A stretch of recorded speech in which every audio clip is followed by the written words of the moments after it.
İnsan arasına çıxmaq sənin üçün edam kürsüsünə çıxmaq kimidir. Hamı səni izləyir, hamı sənin səhvini gözləyir, sanki hamının diqqəti sənin üzərində toplanıb. Gəlin bu vəziyyəti birlikdə ifşa eləyək. Yaşamış olduğunuz bütün bu vəziyyətlər əslində sizdə sosial fobiyanın olduğunun göstəricisidir.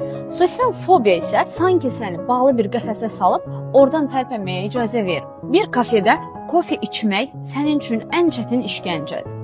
Biri ilə münasibət qurmaq istəyirsən, amma o insanla ünsiyyət qurduğun zaman baxışların qaçır, əllərin tərləyir, üzün qızarır və sanki bu an hər kəs sənə güləcək kimi təəssüratların yaranır və düşünürsən ki, hamı ürəyində indi məni analiz eləyir. Burada isə əslində olan tərəf sən heç kimin vecinə deyilsən.